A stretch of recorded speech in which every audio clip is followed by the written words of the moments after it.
Hello everyone, আজকে আমরা যাচ্ছি দ্য রোজ গার্ডেন প্যালেস, যেটি অবস্থিত পুরান ঢাকার টিকাতলিতে। আমরা বাসা থেকে বের হই ঠিক দুপুর 2:30টায়। আর আজ যেহেতু শুক্রবার, সেহেতু আমি আর আমার ওয়াইফ মাইশা একসাথে ঘুরতে বের হওয়ার সিদ্ধান্ত নিই। সো আমরা এখন চলে যাব রোজ গার্ডেনে। In 3, 2, 1, let's go.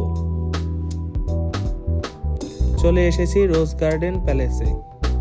গেটে 30 টাকা করে টিকিট কেটে আমরা ঢুকে পড়লাম রোজ গার্ডেন প্যালেসের ভিতর।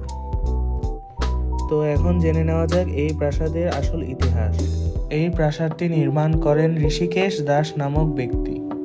পুরান ঢাকার তৎকালীন জমিদার নরেন্দ্র নারায়ণ রায় চৌধুরী এক জলসায় ঋষিকেশ দাসকে অপমানিত করেন এবং সেখান থেকে তিনি ফিরে আসতে বাধ্য হন। এরপরই 1930 সালে পুরান ঢাকায় তিনি 22 বিঘা জমির উপর তৈরি করেন রোজ গার্ডেন নামক এই প্রাসাদটি। প্রাসাদটির নিচতলায় 5টি কক্ষ এবং দোতলায় ছোট বড় 4টি কক্ষ রয়েছে। চলুন কক্ষগুলো ছোট করে ঘুরে দেখা যাক।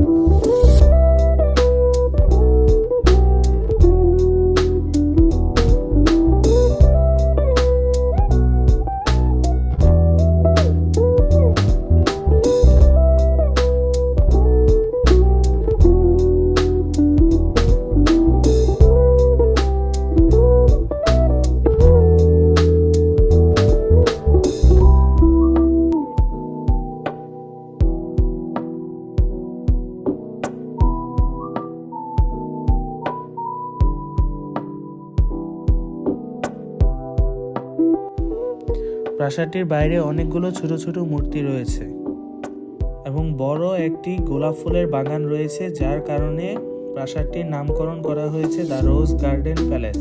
আজ হয়তো শুক্রবার হওয়ায় প্রাসাদটি দেখতে শত শত মানুষের ভিড় জমে, যে কারণে ছবি তোলা যাচ্ছিল না। তবুও আমরা কিছু ছবি তুলেছিলাম, যেগুলো এখানে দিয়ে দিচ্ছি।